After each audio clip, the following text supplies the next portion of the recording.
Assalamualaikum warahmatullahi wabarakatuh. Perkenalkan, nama saya Aulia Umaro dari kelas R1F, Prodi Pendidikan Bahasa Indonesia, Fakultas Bahasa dan Seni.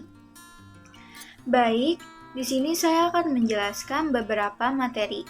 Materi yang pertama, saya akan menjelaskan tentang akhlak yang berisi pertama, pengertian dan ruang lingkup akhlak, 2. Pembagian akhlak, dan 3. Pembinaan akhlak. Materi kedua, saya akan menjelaskan tentang toleransi antar umat beragama yang berisi 1. Pengertian dan konsep toleransi umat beragama menurut Islam. Yang kedua, problematika kehidupan umat beragama. Dan yang ketiga, upaya mewujudkan Islam sebagai rahmatan lil alamin. Materi ketiga, saya akan menjelaskan sumber-sumber ajaran Islam yang berisi pertama, Al-Quran, isi dan sistematikanya. Yang kedua, As-Sunnah atau Al-Hadis, fungsi dan artinya. Dan yang ketiga, Al-Ijtihad, macam-macamnya bentuk ijtihad menurut Jumhurul Ulama. Dan materi yang terakhir, materi 4, saya akan menjelaskan Islam dalam politik yang berisi pertama, pengertian politik Islam, kedua, tujuan politik Islam, yang ketiga, prinsip politik Islam, dan yang keempat, kontribusi agama Islam dalam perpolitikan nasional. Baik, materi yang pertama saya akan menjelaskan tentang akhlak. Poin pertama, saya akan menjelaskan pengertian tentang akhlak dan ruang lingkup akhlak. Pengertian akhlak, kata akhlak yang berarti kesopanan dan agama atau budi pekerti. Terdapat pula kata akhlakul karimah yang memiliki arti perbuatan mulia lagi terpuji yang diwujudkan dalam bentuk sikap, ucapan, dan perbuatan yang baik sesuai dengan ajaran Islam. Pengertian akhlak juga dapat diartikan sebagai tingkah laku manusia yang dilakukan dengan sengaja, diawali dari proses latihan yang menjadi kebiasaan, bersumber dari dorongan jiwa untuk melakukan perbuatan dengan mudah tanpa melalui proses pemikiran, pertimbangan, atau penelitian. Yang selanjutnya ada ruang lingkup akhlak. Ruang lingkup akhlak mencakup tentang hubungan terhadap sesama manusia, juga hubungan hamba terhadap Allah. Jadi, ruang lingkup akhlak dalam Islam adalah seluas manusia itu sendiri, yang mesti diaplikasikan fi kulli al-makan wa fil kulli al-zaman. Secara umum, ada 5 hal yang termasuk di dalam ruang lingkup akhlak seseorang di masyarakat, yaitu yang pertama ada akhlak pribadi, yaitu perilaku pribadi seseorang dalam menyikapi segala hal yang menyangkut dengan dirinya sendiri. Misalnya, motivasi, etika, kreativitas, emosi, dan lain sebagainya. Dan yang kedua ada akhlak berkeluarga, yaitu perilaku seseorang dalam menyikapi hubungan dengan keluarganya, meliputi kewajiban orang tua, anak, dan kerabat. Misalnya etika kepada orang tua, tanggung jawab orang tua terhadap anak-anaknya, dan lain-lain. Yang ketiga ada akhlak bermasyarakat, yaitu perilaku seseorang dalam menyikapi hubungannya dengan anggota masyarakat yang ada di sekitarnya. Misalnya kehidupan masyarakat yang saling membantu, saling menghargai antar tetangga di sekitarnya, dan lain-lain. Yang keempat ada akhlak bernegara, yaitu tingkah laku dan tindakan seseorang dalam menyikapi hubungannya dengan negara dan bangsanya. Misalnya membayar pajak demi pembangunan, menjaga kerukunan dan keutuhan bangsa, dan lain sebagainya. Dan yang terakhir, yang kelima ada akhlak beragama, yaitu tingkah laku dan tindakan seseorang dalam melaksanakan kewajibannya terhadap kepercayaannya, baik itu kepada Tuhan maupun kepada sesama manusia. Baik, selanjutnya poin yang kedua ada pembagian akhlak. Akhlak itu sendiri terbagi menjadi 2 bagian, yaitu akhlak mahmudah atau terpuji dan akhlak mazmumah atau tercela. Akhlak mahmudah merupakan sifat dan perilaku baik seseorang kepada orang lain yang sesuai dengan norma-norma di masyarakat. Contohnya itu ada bersikap jujur, berperilaku baik, malu, rendah hati, murah hati, dan sabar. Akhlak mazmumah yaitu sifat dan tingkah laku seseorang terhadap orang lain yang cenderung melanggar atau tidak sesuai dengan norma yang berlaku di masyarakat, yaitu contohnya seperti mencuri, pemarah, pembohong, dan fitnah. Poin yang ketiga ada pembinaan akhlak.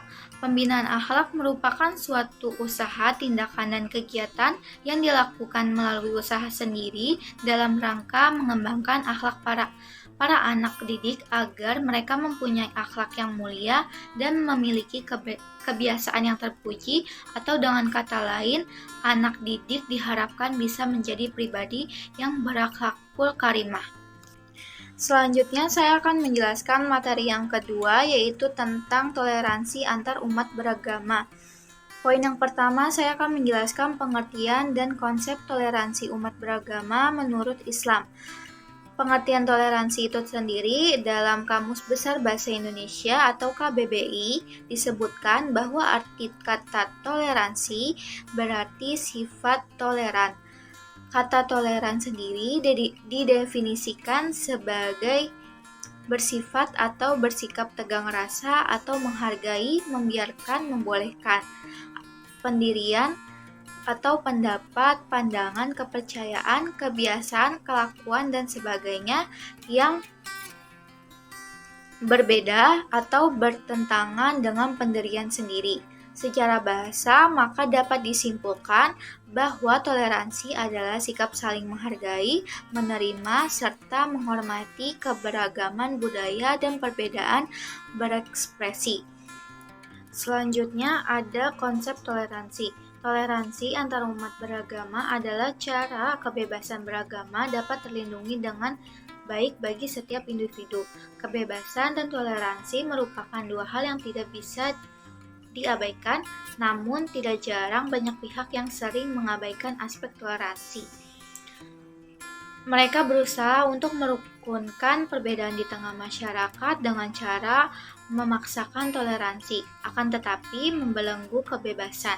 Toleransi dan kebebasan merupakan dua hal yang harus berjalan beriringan, senada dan seirama.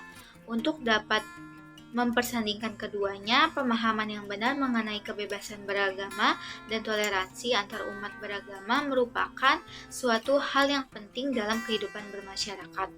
Oleh Nabi Muhammad SAW, toleransi adalah konsep modern untuk menggambarkan sikap saling menghormati dan saling bekerja sama di antara kelompok-kelompok masyarakat yang berbeda baik secara etnis, bahasa, budaya, politik, maupun agama.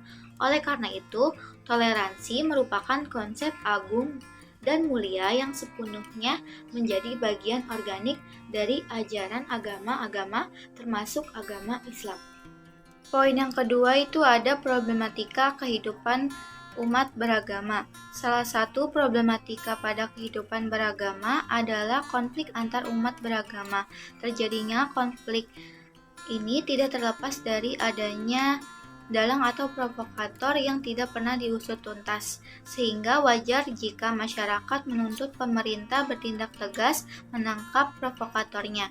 Dari berbagai kerusuhan, teror, fitnah, dan pembunuhan memang sedang melanda bangsa kita, sehingga untuk menghadapi berbagai bencana tersebut, semua pihak hendaknya senantiasa waspada, sebab berbagai cara akan dilakukan oleh provokator untuk mengadu domba antar umat beragama, suku, dan antar etnis sehingga menjadi persatuan dan kesatuan menjadi rapuh.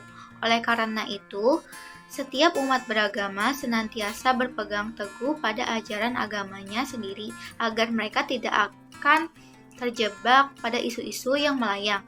Konflik antar umat beragama yang berkepanjangan, kalau terus dibiarkan, akan menjadi petaka yang cukup besar yang dapat mengancam kesatuan bangsa.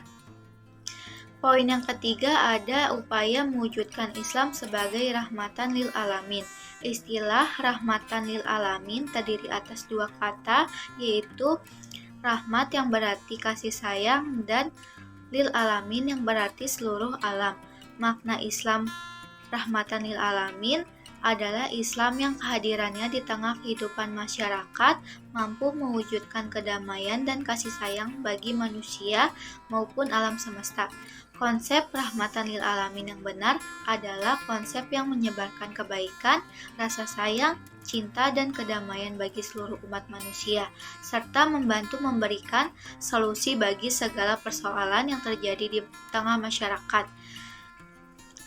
Konsep rahmatan lil alamin sejatinya mempertimbangkan keimanan kita terhadap Allah Subhanahu wa taala sekaligus mempertimbangkan hubungan sesama manusia dan alam. Pemberian edukasi mengenai pemahaman rahmatan lil alamin yang benar harus ditanamkan agar membuka pandangan masyarakat terhadap segala kesalahpahaman yang terjadi pada setiap konflik di Indonesia maupun dunia yang mengatasnamakan Islam. Penerapan konsep rahmatan lil alamin yaitu dengan cara menerapkan sikap toleransi, menjauhi sikap diskriminatif, peduli terhadap sesama, dan membuang sampah pada tempatnya. Selanjutnya saya akan menjelaskan materi yang ketiga, yaitu tentang sumber-sumber ajaran agama Islam. Poin yang pertama ada Al-Quran, isi dan sistematikanya.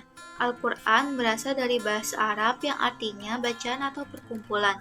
Menurut istilah, Al-Quran adalah kitab suci umat Islam yang berisi firman-firman Allah Subhanahu wa taala yang diwahyukan dalam bahasa Arab kepada Rasul atau Nabi terakhir Nabi Muhammad SAW. Yang membacanya adalah ibadah.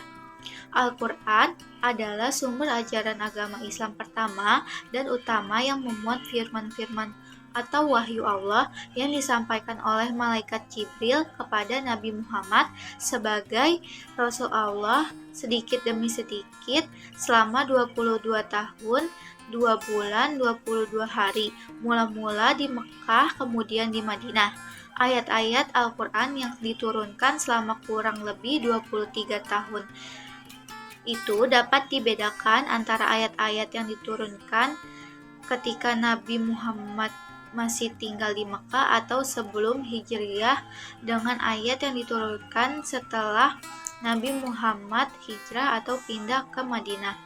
Al-Quran terdiri dari 30 juz dan 114 surah atau 89 surah Makkiyah dan 25 surah Madaniyah, 6.236 ayat atau 4.726 ayat dari surah Makkiyah dan 1.510 ayat dari surah Madaniyah. Ayat-ayat yang turun ketika Nabi Muhammad masih berdiam di Mekah disebut ayat-ayat Makkiyah, sedangkan ayat-ayat yang turun setelah Nabi Muhammad hijrah ke Madinah disebut ayat-ayat Madaniyah.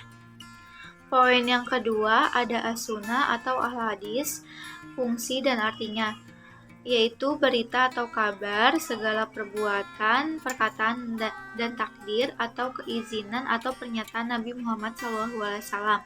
Fungsinya itu, yang pertama menguatkan dan menegaskan hukum-hukum tersebut dalam Al-Quran atau disebut fungsi takkid dan takrir. Yang kedua, memberikan penjelasan terhadap apa yang dimaksud dalam Al-Quran. Yang ketiga, menjelaskan arti yang masih samar dalam Al-Quran. Yang keempat, merinci apa-apa yang dalam Al-Quran disebutkan secara garis besar.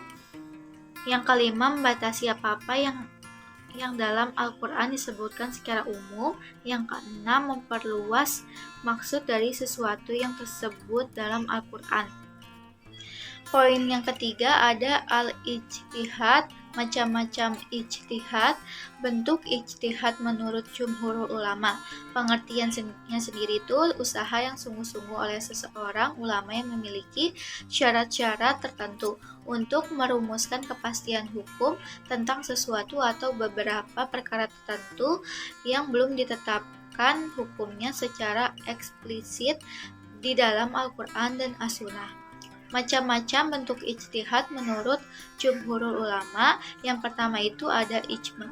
Ijma merupakan kesepakatan yang diambil oleh ulama dalam mengambil sesuatu hukum. Tentu saja pengambilan hukum tersebut sudah melalui proses panjang dan mengambil referensi Quran hadis. Ijma ini sering juga disebut dengan fatwa. Yang kedua itu ada kias. Kias adalah menyamakan, artinya satu masalah baru dikaitkan dan disamakan dengan masalah lama yang memiliki kemiripan serta efeknya. Hukum masalah lama itu lantas dijadikan hukum untuk masalah baru tersebut. Yang ketiga ada istihsan. Ihtisan bisa juga disebut dengan mengambil yang baik. Artinya ihtisan ini semacam fatwa yang dikeluarkan oleh seorang ahli fikih yang cenderung menganggap hukum tertentu lebih baik untuk masalah tertentu. Karena itu, sifat hukum yang diambil dengan ihtisan ini bersifat argumentatif. Yang keempat itu ada maslahah mursalah. Ijtihad ini mengambil suatu hukum dengan pertimbangan efek negatif positif suatu masalah. Prinsip dasarnya adalah bagaimana agar suatu masalah memberi manfaat dan terhindar dari bahaya atau mudhlorot. Yang kelima ada suduz zariyah. Ini adalah jenis ijtihad yang mengambil hukum lebih keras untuk berhati-hati. Misalnya, hal yang dihukumi mubah, dimakruhkan atau malah diharamkan dan berkaitan untuk agar masyarakat berhati-hati. Yang keenam itu ada istihab. Ijtihad ini adalah memutuskan satu hukum dengan menunggu ketetapan suatu perkara. Hal ini seperti seorang perempuan yang ditinggalkan suaminya ke perantauan tanpa kabar. Tidak serta-merta perempuan itu boleh menikah lagi jika belum ada kepastian apakah suaminya sudah meninggal atau telah menceraikannya. Jika hal itu sudah dipastikan, barulah perempuan itu boleh menikah lagi. Yang ketujuh itu ada urf. Ijtihad ini merupakan pengambilan hukum berdasarkan kebiasaan atau adat. Selama suatu masalah tidak bertentangan dengan Quran hadis, masalah tersebut tetap dibolehkan. Selanjutnya saya akan menjelaskan materi keempat atau materi terakhir, yaitu tentang Islam dalam politik. Poin pertama yaitu pengertian politik Islam. Politik di dalam bahasa Arab dikenal dengan istilah siyasah. Asalnya kata siyasah diterapkan pada pengurusan dan pelatihan gembalaan, lalu digunakan dalam pengaturan urusan manusia. Secara singkat, makna politik dalam Islam ialah pemeliharaan atau riayah, perbaikan atau islah, pelurusan atau takwim, pemberian arah petunjuk atau irsyad, dan pendidikan atau ta'dib. Poin yang kedua ada tujuan politik Islam. Yang pertama itu ada keimanan, menjaga keimanan sesuai prinsip yang disepakati para ulama. Yang kedua ada keadilan masyarakat, melaksanakan proses pengadilan ketika terjadi perselisihan. Yang ketiga ada melindungi HAM. Semua manusia memiliki hak untuk dilindungi dan mendapat hukuman apabila melanggar hak-hak tersebut. Yang keempat ada keamanan, menjaga keamanan antar daerah serta keamanan negara dari serangan negara lain. Yang kelima ada kejujuran, membangun pekerja yang jujur dan efisien. Yang keenam ada keuangan, mengelola keuangan pribadi dan negara agar tertata. Yang terakhir yang ketujuh ada menjaga nama baik Islam, memperjuangkan nama baik Islam ketika ada yang menghina atau menyebarkan fitnah. Poin yang ketiga ada prinsip politik Islam. Yang pertama ada keadilan. Seperti yang dijelaskan dalam Quran surat An-Nahl ayat 10, Allah memerintahkan sikap adil dan mengancam hukuman bagi yang melanggar. Yang kedua ada amanah, ada perkataan. Bagaimana mungkin rakyatnya terpelihara bila pemeliharannya ngengat? Maka dari itu dalam politik Islam salah satu prinsipnya adalah amanah. Yang ketiga itu ada kebebasan. Warga negara diberi kebebasan berpikir serta memilih, namun kebebasan bukan berarti tanpa konsekuensi. Yang keempat ada musyawarah. Dalam Quran surat Asy-Syura ayat 38 dikatakan bahwa urusan manusia diputuskan secara musyawarah. Hal ini juga berlaku bagi para pemimpin bermusyawarah dengan anggotanya. Yang kelima ada kebinekaan dan kebangsaan. Keanekaragaman ras, budaya, bahasa, dan juga agama termasuk poin penting dalam politik Islam, seperti dalam Quran Surat Ar-Rum ayat 22. Dan diantara tanda-tanda atau kebesarannya ialah penciptaan langit dan bumi, perbedaan bahasamu dan warna kulitmu. Sungguh pada yang demikian itu benar-benar terdapat tanda-tanda bagi orang-orang yang mengetahui. Yang keenam ada perdamaian. Damai perpolitikan suatu negara dapat berjalan dengan lancar apabila rakyatnya merasakan kedamaian. Hal ini berhubungan dengan ajaran Islam yang seringkali disebut agama damai, sebab kata Islam sendiri berasal dari asalmu yang artinya damai. Baik, segitu saja yang bisa saya sampaikan. Apabila ada kata-kata yang salah, mohon dimaafkan. Terima kasih. Wassalamualaikum warahmatullahi wabarakatuh.